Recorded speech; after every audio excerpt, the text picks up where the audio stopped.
ഏറ്റവും വലിയ ഗോഡൌണായ വ്യക്തി പഠിപ്പിക്കുന്നത് എന്താണെന്നറിയുമോ?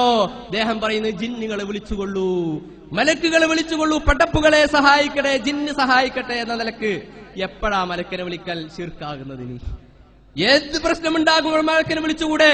ഇത്രകാലം ഞങ്ങൾ അല്ലാഹുവിന്റെ ആളുകളാണ്, ഞങ്ങൾ തൗഹീദിന്റെ ആളുകളാണ്, ഞങ്ങൾ ഖുർആൻ മുറുക്കി പിടിക്കുന്ന ആളുകളാണെന്ന് പറഞ്ഞു പോയ ആ തൗഹീദ് ഇവിടെ ഇതാ പൊളിഞ്ഞ് പാളീസായി പോവുകയാണ്.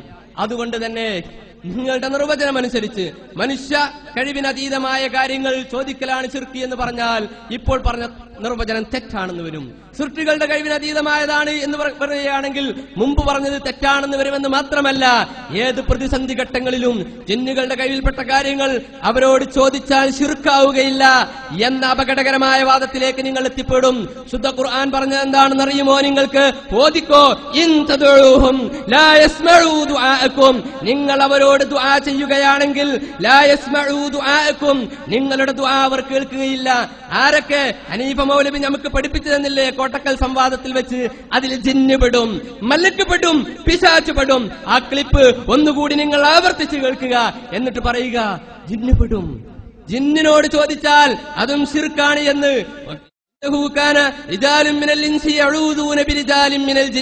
വിശുദ്ധ ഖുർആൻ ജിന്ന് സൂറത്തിൽ പഠിപ്പിച്ചില്ലേ? മക്കയിൽ ചില ആളുകൾ ഉണ്ടായിരുന്നു, അവൻ യാത്രയിലൊക്കെ വിഷമിക്കുന്ന സമയത്ത് ജിന്നുകളോട് സഹായം തേടും. ഈ സഹായം ചോദിക്കൽ ശിർക്കാണെന്ന് ഇമാം ഖുർത്തുബി പഠിപ്പിച്ചിട്ടുണ്ട്. നിങ്ങളുടെ മൗലവി പഠിപ്പിക്കുന്നത് എന്താ? അത് ശിർക്കല്ല എന്നാണ്. നോക്കൂ നിങ്ങൾ, അതോടുകൂടി നിങ്ങളുടെ തൗഹീദ് പൊളിഞ്ഞ് പാളീസായി പോയി. രണ്ട് പ്രമാണങ്ങളുടെ അടിസ്ഥാനത്തിൽ ഒരുപാട് പറയാനുണ്ട്, രണ്ടെണ്ണം മാത്രമേ ഇവിടെ പറയുന്നുള്ളൂ. എന്തിനു വേണ്ടി?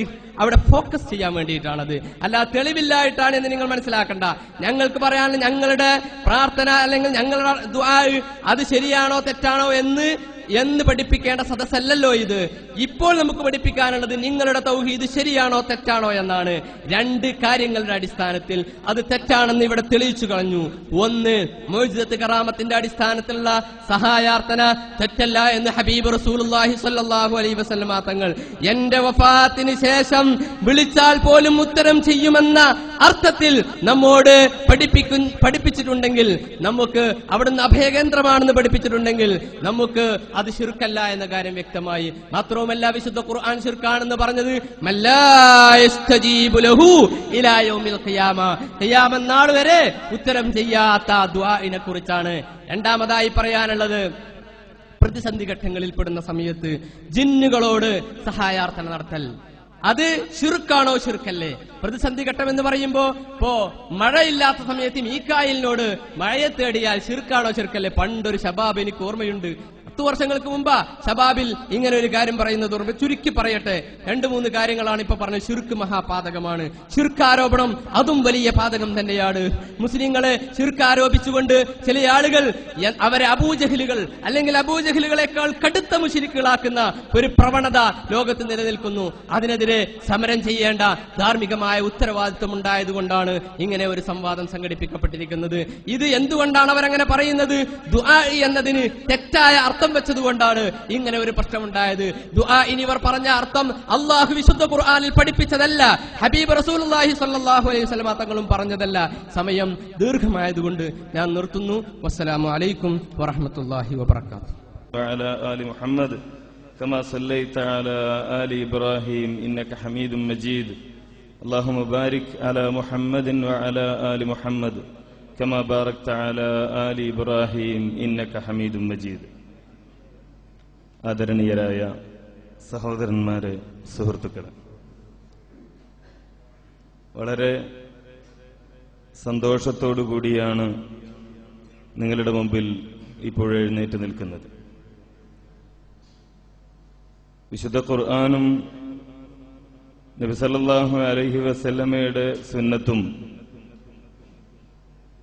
പ്രമാണങ്ങളായി അംഗീകരിച്ചുകൊണ്ട് മുജാഹിദുകൾ പുലർത്തുന്ന ആദർശം ശരിയാണ് എന്ന് ഈ വേദിയിൽ തെളിയിക്കാൻ കഴിയും എന്ന ആത്മവിശ്വാസത്തോടെ തന്നെയാണ് ഇവിടെ വന്നതെങ്കിലും അത് ഇത്ര നേരത്തെ സംഭവിക്കും എന്ന് ഞങ്ങൾ വിചാരിച്ചിരുന്നില്ല. ബ്രേക്ക് നഷ്ടപ്പെട്ട നമ്മുടെ പണ്ഡിത സുഹൃത്ത് കുളത്തിലുമായി അവസാനം ഇക്കാലം വരെ തള്ളിപ്പറഞ്ഞതൊക്കെ അംഗീകരിച്ച് മുജാഹിദുകളുടെ ആദർശം ശരിയാണ് എന്ന് സമ്മതിച്ചുകൊണ്ട് അദ്ദേഹത്തിന്റെ അവതരണം അവസാനിപ്പിച്ചിരിക്കുകയാണ്. വിഷയാവതരണം എന്ന് ഞാൻ പറയാതിരിക്കാനുള്ള കാരണം വിശദീകരിക്കേണ്ടതില്ല എന്ന് എനിക്കറിയാം. കാരണം ഇവിടെ അവതരിപ്പിക്കേണ്ടിയിരുന്ന കാര്യം അതിന് കൃത്യമായ സമയം മുൻകൂട്ടി തീരുമാനിച്ചതാണ്, നൽകിയതാണ്. ആ സമയത്തിനുള്ളിൽ മുജാഹിദുകൾ നൽകിയ ഏത് നിർവചനമാണ് വിശുദ്ധ ഖുർആനിന്റെയും തിരുസുന്നത്തിന്റെയും അടിസ്ഥാനത്തിൽ തെറ്റ് എന്ന് തെളിയിക്കാൻ ഇവിടെ സാധിച്ചിട്ടില്ല എന്നു മാത്രമല്ല, മുജാഹിദുകൾ ഓതാറുള്ള ആയത്ത് അദ്ദേഹം ഓതി, ഇൻ തദ്ഉഹും ലാ യസ്മഉ ദുആഅക്കും വലൗ സമിഉ മസ്തജാബു ലക്കും വയൗമൽ ഖിയാമത്തി യക്ഫുറൂന ബിശ്ശിർകിക്കും വലാ യുനബ്ബിഉക മിസ്ലു ഖബീർ. എന്നിട്ട് അദ്ദേഹം അവസാനം അംഗീകരിച്ചു, അതിൽ ജിന്ന് പെടും എന്ന് ഖുർത്തുബി പറഞ്ഞിട്ടുണ്ടല്ലോ, ഖുർത്തുബി അത് അംഗീകരിച്ചിട്ടുണ്ടല്ലോ, അപ്പോൾ നിങ്ങൾ ജിന്നിനോട് തേടുന്നത് ശിർക്കല്ലേ എന്ന. സ്വാഭാവികമായും ഖുർത്തുബി മലക്കുകളോട് അമ്പിയാക്കളോട് തേടുന്നത് കൂടി അതിൽ ഉൾപ്പെടുത്തിയതുകൊണ്ട് ജിന്നിനോട് തേടുന്നത് ശിർക്കാണ് എന്ന് പറഞ്ഞതുപോലെ അതിനെ തുടർന്ന് ഖുർത്തുബി സൂചിപ്പിച്ച അമ്പിയാക്കളോടും മലക്കുകളോടും തേടൽ കൂടി ശിർക്കാണ് എന്ന് മറുവിഭാഗം അംഗീകരിച്ചു കഴിഞ്ഞു. അൽഹംദുലില്ലാ. അതുകൊണ്ടാണ് ഞാൻ പറഞ്ഞത് അത് ഇത്ര വേഗം സംഭവിക്കും എന്ന് ഞാൻ വിചാരിച്ചിരുന്നില്ല എന്ന്. ഇനി എന്താണ് മുജാഹിദുകൾക്ക് സംഭവിച്ച അബദ്ധം? ഇവിടെ അതാണ് വിശദീകരിക്കേണ്ടിയിരുന്നത്. യഥാർത്ഥത്തിൽ മുജാഹിദുകൾക്ക് അബദ്ധം സംഭവിച്ചു എന്ന് ഇവർ പറയുകയും പ്രചരിപ്പിക്കുകയും ചെയ്യുമ്പോൾ ഈ അബദ്ധം മുജാഹിദുകളിൽ മാത്രം പരിമിതമല്ല എന്നതാണ് നാം മനസ്സിലാക്കേണ്ടത്.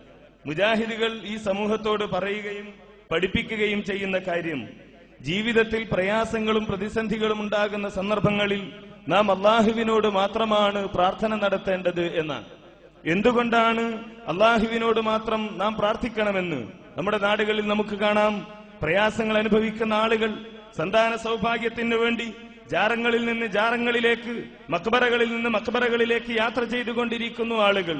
രോഗശമനത്തിനു വേണ്ടി, ആഗ്രഹപൂർത്തീകരണത്തിനു വേണ്ടി, പരീക്ഷകളിൽ വിജയിക്കുവാൻ വേണ്ടി മക്ബറകളിലേക്ക് മാത്രമല്ല മരങ്ങളുടെ അരികിൽ പോലും പ്രാർത്ഥിക്കുകയും കല്ലുകൾക്ക് മുമ്പിൽ പോയി ചന്ദനത്തിരികളും അതേപോലെ മറ്റും കത്തിച്ചു വെച്ച് ഭക്ത്യാദരപൂർവം ആ കല്ല് തൊട്ടുചുംബിച്ച് പ്രാർത്ഥന നടത്തിക്കൊണ്ടിരിക്കുകയും ചെയ്യുന്നത് നമ്മുടെ കേരളത്തിൽ തന്നെ നമുക്ക് കാണാൻ കഴിയുന്നു.